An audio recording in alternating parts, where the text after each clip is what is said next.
Major funding for this program has been provided by grants from Bank of America, Merrill Lynch, and Perfect Building Maintenance, New York Community Bank, All Nation Renovation, Kilroy Architectural Windows, New York's Window Company, Greenberg Traurig, LLP.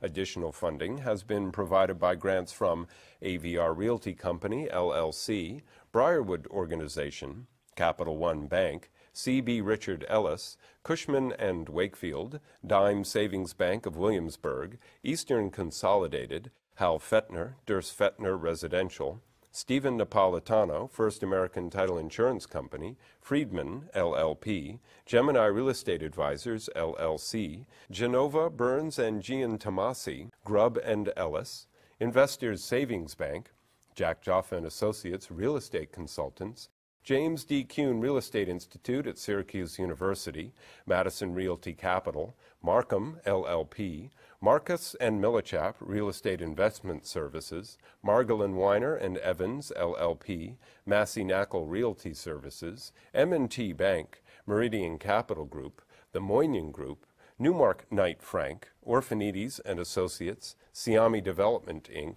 SJP Properties, Sterling and Sterling, Inc., RAL Companies and Affiliates, LLC, Spandrel Property Services, Urban American.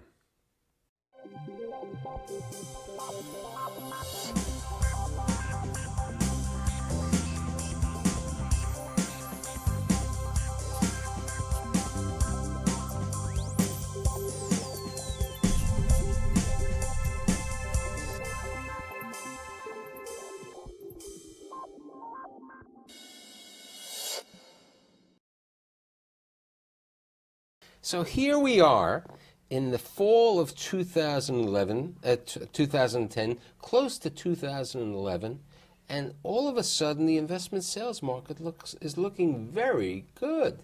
I mean, I'm the pessimist. People called me Dr. Doom and Gloom for years, and I'm still a little cautious, but I have today these 4 leading investment professionals to provide us insight on where they see the end of 2010 and 2011.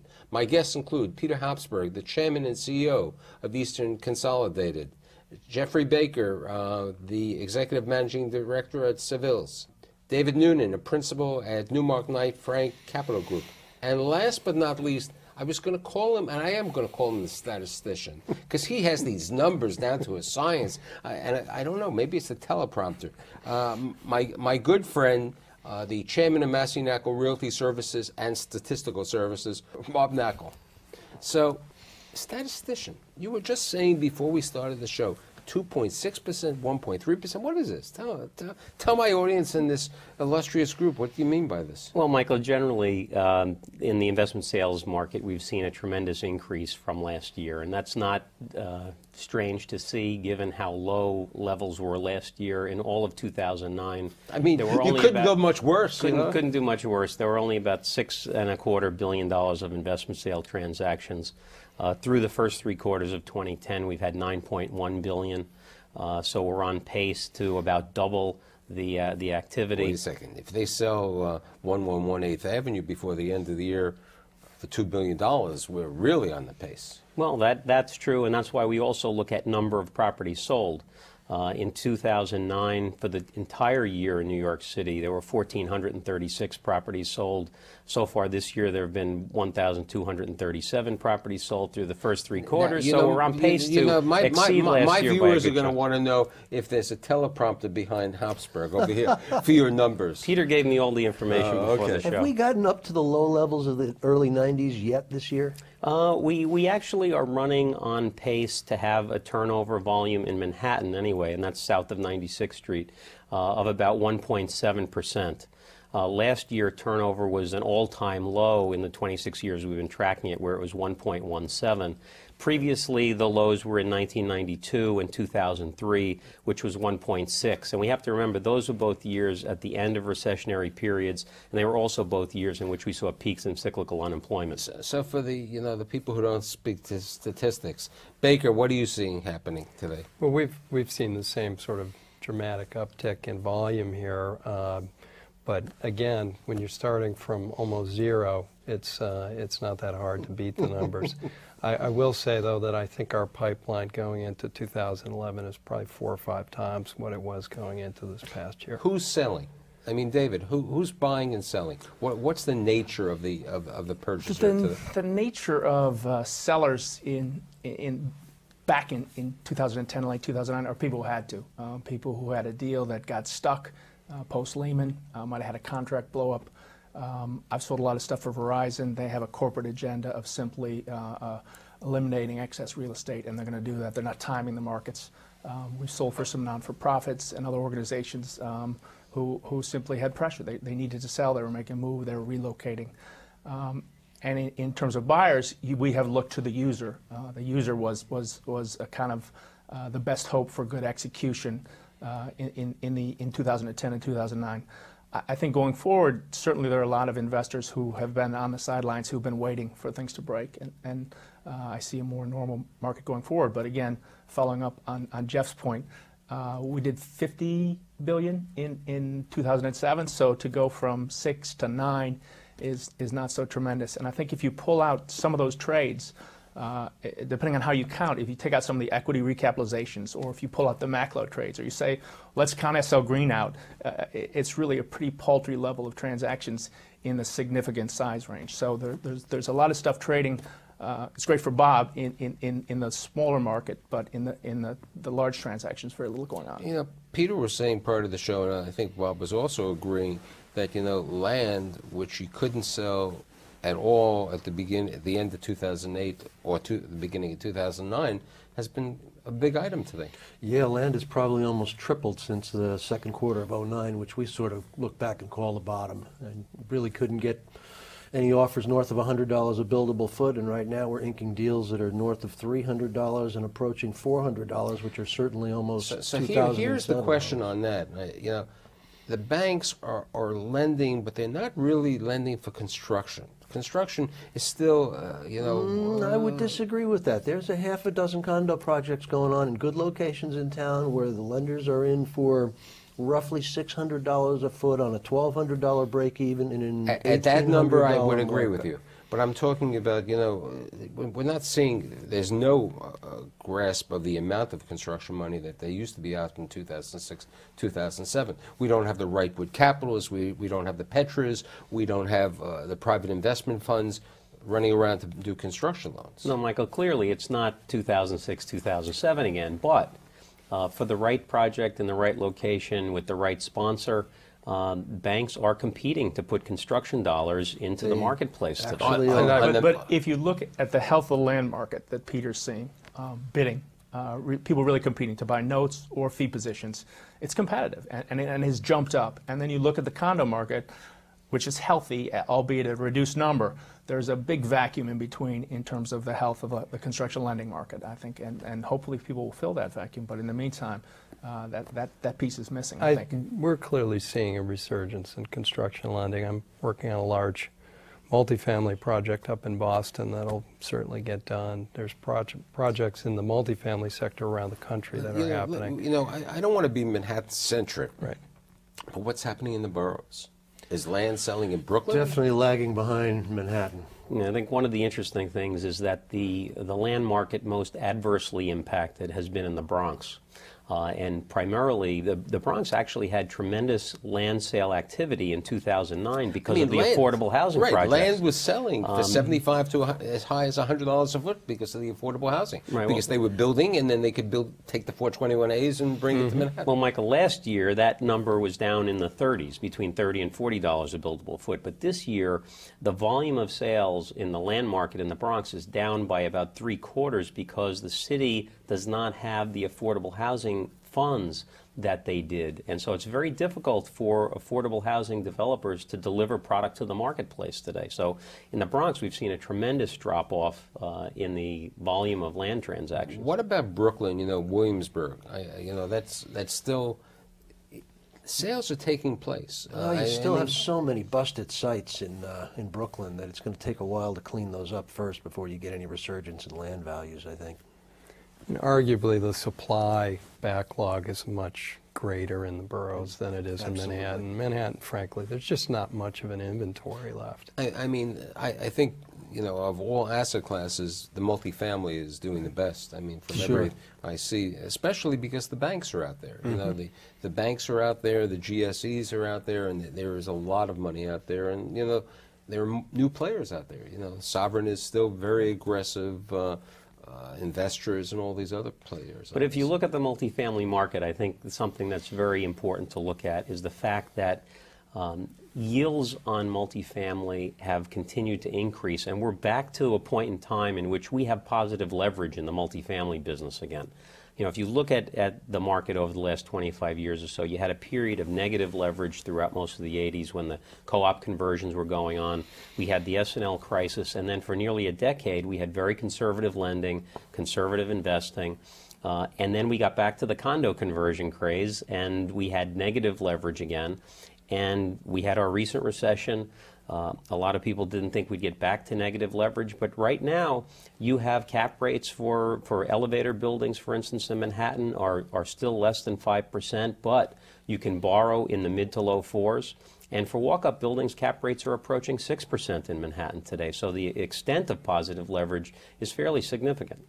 I mean, apartments are doing well. I mean, the office market, I mean, people were totally surprised. You know, I remember maybe I was at an event in June, and everybody said, you know, what is 685 Third going to trade for? You know, it's basically a vacant building. Who's going to go there? It needs a lot of work. And then TIAA-CREF comes in and pays a high number. You know that building very well. You've been involved with that earlier generations. Where do you see office buildings, David? That's still a number that is below what you would think the land itself would be worth on an FAR basis. It's 280, 290 square foot, so that looks cheap on a replacement cost basis. You obviously have a deep-pocketed player buying for it. You know, you still have 11 to 13% vacancy, over 350 million square feet, and job growth, I think, was 12,000 this year, 12,000 office employees. That takes a long time to work through that kind of a vacancy. So it's a better market, it's a more stable market, it's a functioning market. Net effective rents are better. It feels like it's turning, you know, but it's certainly not a landlord's market. There's someone in my office, he comes here from Israel. He's a friend of the company, and he had an opportunity last year to buy into the partnership who bought 4 New York Plaza at $98 a foot. And, you know, he told me that the same partnership, I think is public information, is buying a building called 1412 Broadway now. Right. And, you know, and he says, you know, should I go into it? I said, look, it's a good building, but a lot of it relates to just what you just said. There's vacancy. It's not a great, you know, it's a B building. You need a lot of work. Right. He says, but look what they did at 4 New York Plaza. I said, 4 New York Plaza was 3 tenants. You had Chase, you had Daily News, and you had another. So you leased it up quickly. Now, I'm a little, and I know you've done work in Lower Manhattan. I think Lower Manhattan today, the AIG buildings, I don't see anything moving that quickly at 70 Pine. No. The action downtown's been really slow. You agree? Yeah, it's been below trend for sure. And I think the play there was more of a residential conversion, frankly. Yeah, but you see, downtown, when they got rid of the 421Gs, which I know the guys at Newmark were heavily involved with, you know, with the conversions and everything, that was a big difference. You know, you don't have that tax incentive to convert that building, so. Yeah, I look at 510 Madison as a bit of a bellwether.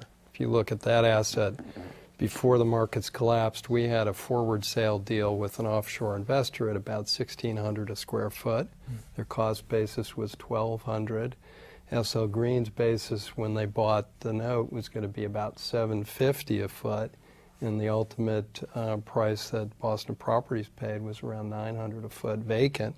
So add another 100 for leasing, you're back up to $1,000 a foot. I think it shows tremendous confidence from the experienced REIT-type investors in the market. You know, I think Bob may have said prior to the show, or Peter, you know, if you take out the SL Greens from what's happening.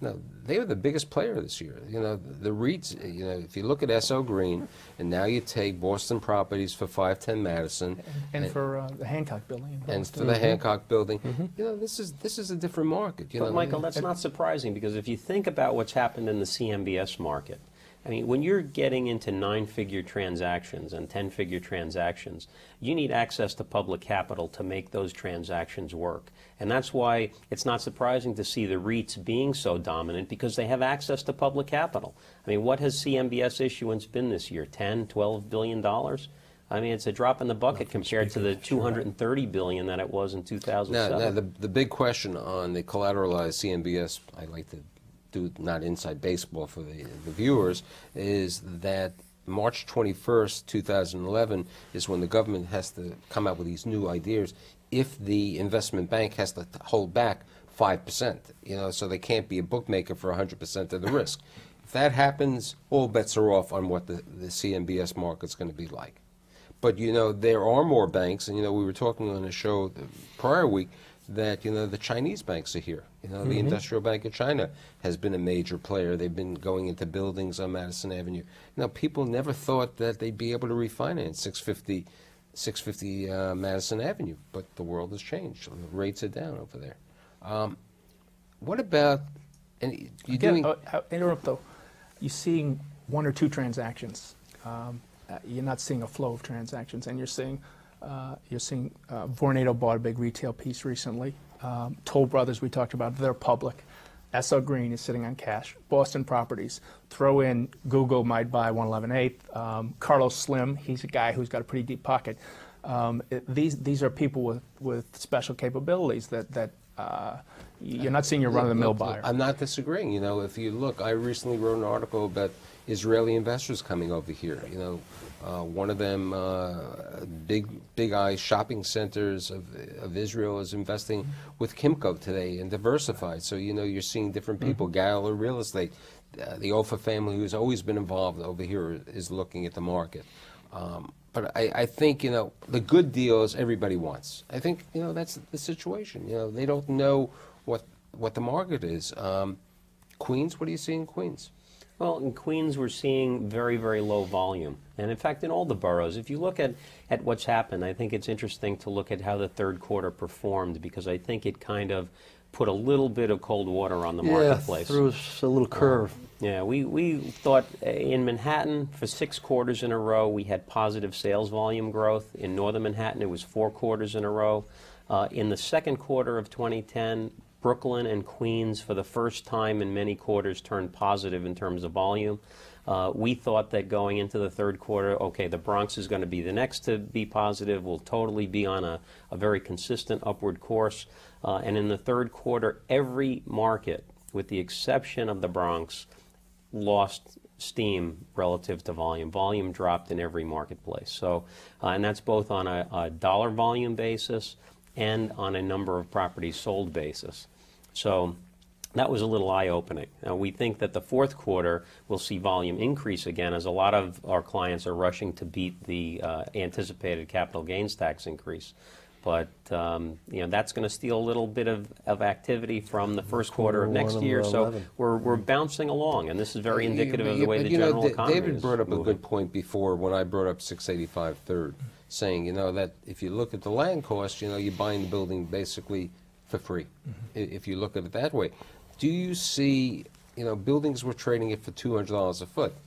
You know, forget the situation. S.L. Green has been paying $650 a foot, $700 a foot, you know, for 600 Lexington Avenue and other properties. Do you see that trend continuing in the office market? As long as interest rates stay this low and the office market doesn't deteriorate anymore, the answer is yes. There's not enough supply for the capital around.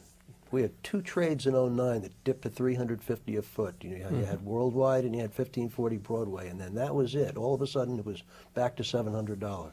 Yeah, and I think, Michael, it's also important in the office sector to look at the exposure that buildings have to the market. And I think it's really a tale of 2 different markets. If you have buildings that are vacant or significantly vacant with a lot of lease roll coming in the short term that have market exposure, the price per square foot of those buildings is well below what they were at higher prices. You remember when this gentleman was selling buildings that it was so great if they were vacant? Absolutely. This was what you but upside. wanted. I mean, hey, I don't want this building. I remember my friend Monsieur Denny buying the Brill building, saying, you know, this is going to be great because I'm going to have a vacant building over here. In a market where rents are rising increasing, you want vacancy. In a market where rents are a little uncertain, you don't want vacancy. And so if you look at the average price per square foot of buildings that are well leased, that don't have market exposure, it's significantly higher than the buildings that have market exposure. So it's difficult to compare 200 a foot to 1,000 a foot without really looking at what the makeup and composition of those sales are. I view it in the larger investment sale market office. It is a tale of two cities. Thank God we're New York and D.C. is the other city. And our client base is basically global. We see tremendous interest in investing here in Manhattan. And many of those groups we've been advising on deals that have gone to Boston Properties and the SL Greens. You know, there's something called the Garden State. Right. Do we see investors going to New Jersey? Yeah, absolutely. I mean, forget the multifamily. I know they're going to New Jersey for multifamily because that's a market. Do you see the New Jersey investors for office buildings? I think again, it's not a tale just of two cities, but also it's a tale of cities where a lot of the growth and the success of New York has drawn investment in from the suburbs. I think Connecticut. I think Connecticut. People like certainly Greenwich, Stamford, Westchester has always been difficult. New Jersey, in certain markets, certain great buildings, people are interested in. But I think people would rather get a B building in Washington than an A building in the suburbs. I think we're going to see it trickle down.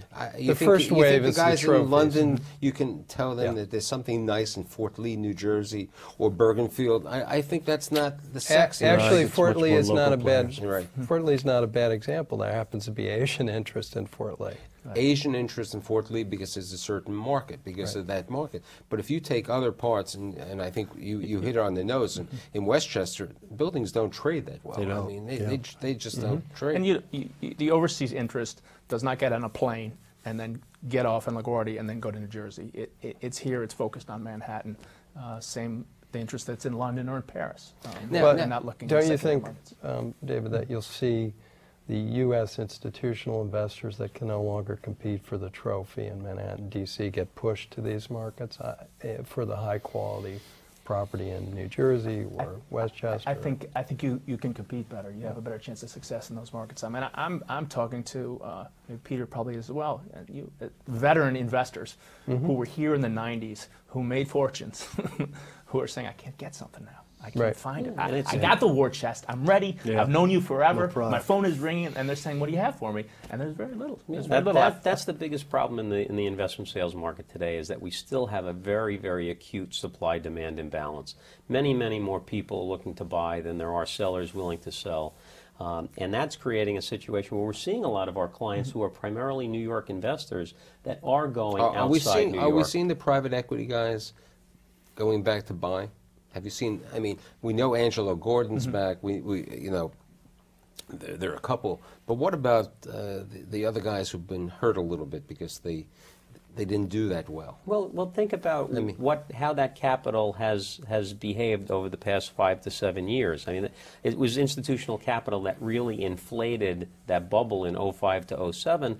And in the summer of 07, when we started to tangibly feel the effects of the credit crisis, that institutional capital all but evaporated. Now, a couple of years later, we're seeing that they've formed distressed asset buying funds, opportunity funds. Peter and I know that some of these, these funds, who I was involved with, and other people, really, banks don't want to lend to them because they say, we're a fund. We take no risk. We take no guarantee. Michael, most of the transactions we're doing with the funds are not relying on bank debt. They're buying for 100% equity. Their strategy basically is to put some elbow grease into the asset and then finance it in a year or two after the property's been stabilized. Distressed notes, selling, par, what's happening today? What do you see? Starting in January, they lenders and buyers seem to come together all of a sudden after 2 years of a gap between, buying and selling expectations. So we've done 20 or 30 note sales, and most of them have been either at par or not much less than 80% of par. What about the default interest, legal fees, other situations? You see that? Anecdotally from the courts,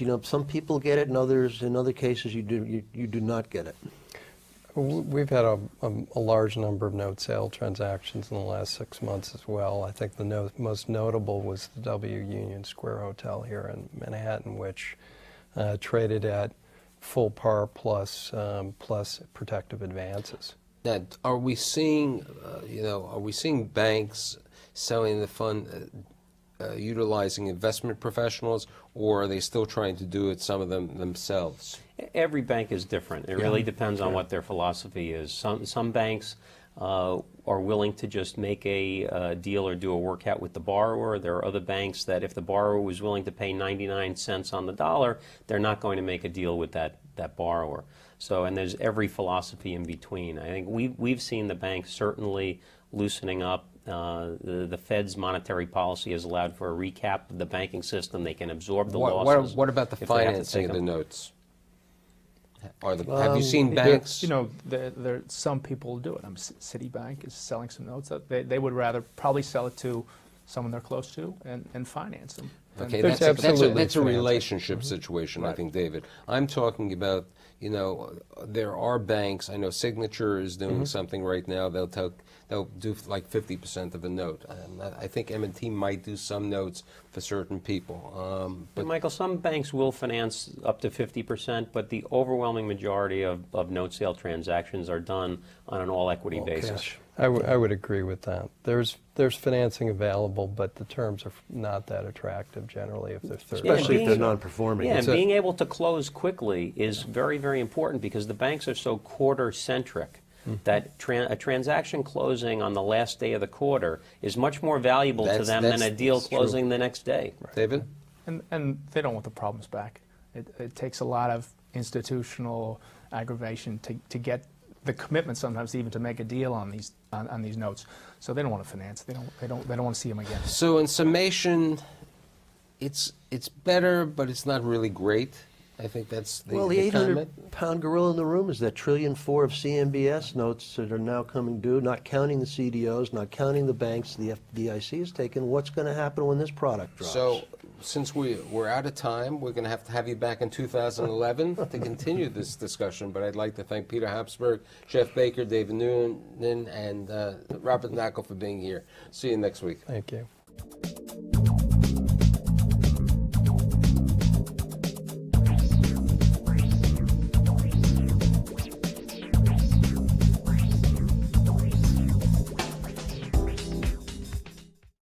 Major funding for this program has been provided by grants from Bank of America, Merrill Lynch, and Perfect Building Maintenance, New York Community Bank, All Nation Renovation, Kilroy Architectural Windows, New York's Window Company, Greenberg Traurig, LLP. Additional funding has been provided by grants from AVR Realty Company, LLC, Briarwood Organization, Capital One Bank, C.B. Richard Ellis, Cushman & Wakefield, Dime Savings Bank of Williamsburg, Eastern Consolidated, Hal Fettner, Durst Fettner Residential, Stephen Napolitano, First American Title Insurance Company, Friedman, LLP, Gemini Real Estate Advisors, LLC, Genova, Burns and Gian Tomasi, Grubb & Ellis, Investors Savings Bank, Jack Joffa & Associates Real Estate Consultants, James D. Kuhn Real Estate Institute at Syracuse University, Madison Realty Capital, Markham, LLP, Marcus and Millichap Real Estate Investment Services, Margolin Weiner and Evans, LLP, Massey Knackle Realty Services, M&T Bank, Meridian Capital Group, The Moynihan Group, Newmark Knight Frank, Orphanides and Associates, Siami Development, Inc., SJP Properties, Sterling and Sterling, Inc., RAL Companies and Affiliates, LLC, Spandrel Property Services, Urban American.